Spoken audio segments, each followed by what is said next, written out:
The scheduled election for the Sordar of Nongjri on November 6, 2023 at the Khasi Hills Autonomous District Council office faced a halt today due to objections raised by opponents against 2 of the 12 candidates vying for the position in Elaka Nongjri. The proceedings were put on hold as the returning officer of the KHADC stepped in to address the tumultuous situation, proposing a discussion with the executive member of the Elaka department regarding the received complaints. Ka don ka jing tho shagi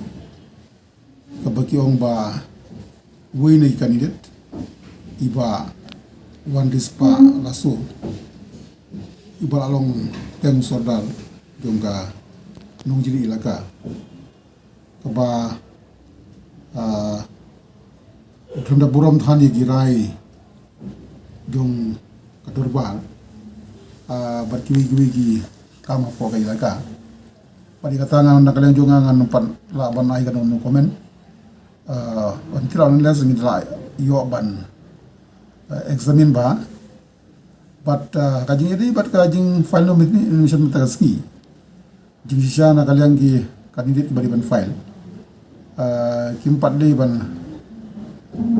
raise gino gi di super sha jongki nomor ba kaladon ka complain changi ngin sa study ba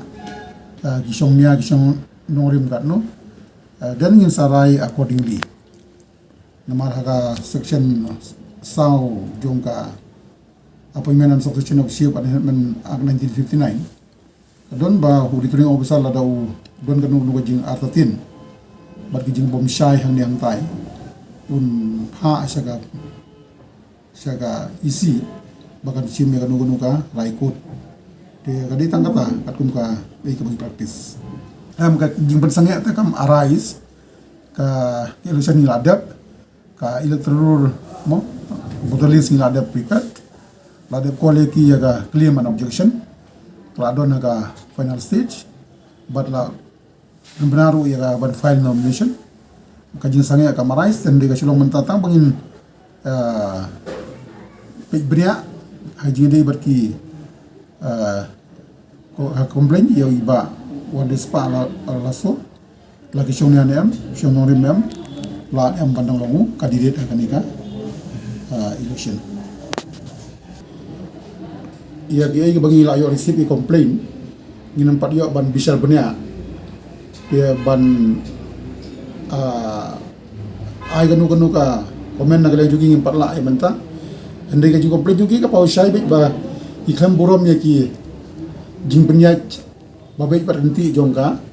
Elaka hagi niki sedang ba lenga baro